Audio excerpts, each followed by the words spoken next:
I saw Full Metal Jacket in the first week of its theatrical release and went again only a few days later, partly to figure out how I really felt about it. Since first seeing it, it has tended to diminish in stature in my imagination. I've had it on DVD for some time, and this most recent viewing was probably the first after some 20 years. Nonetheless, I should have realized that if I remembered the film as well as I did, it has more going for it than I credited. For one thing, I had forgotten how incredibly beautiful it is.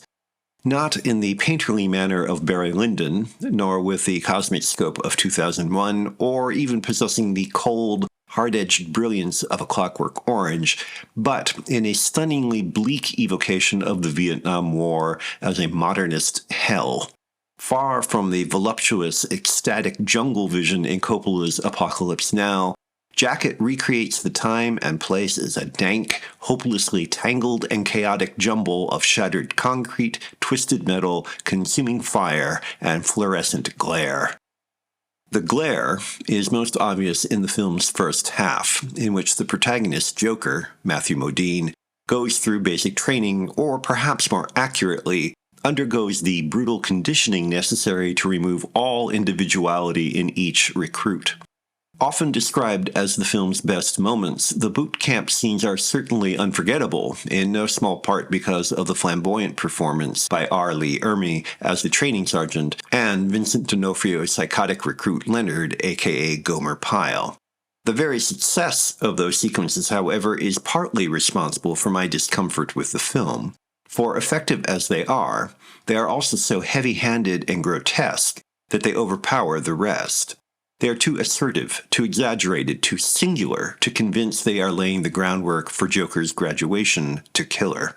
On the other hand, the film's most noteworthy achievement is its unsympathetic depiction of Joker and the kind of smart aleck mentality he represents. Joker is a smug little hypocrite, sneering at the battle experiences he hasn't had, thinking himself smart because he's read more than his officers, and ready to divest himself of any empathy as soon as he becomes inconvenient. Vietnam exposes his supposed idealism and facetious irony as the self-confidence of a fool. He's gung-ho for action until confronted with the reality of it. With the confrontation, the smarts turn into hard-edged self-interest wrapped in a flag. That's why the training camp sequences should not stand out. There's nothing special about what they depict. They are merely one expression of a fundamentally hypocritical society that suppresses any real individuality in an equal opportunity coercion pitched to the lowest common denominator. Which is also why the ending is so brilliantly perverse.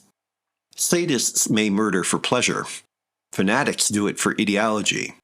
Americans do it to make the world safe for Mickey Mouse.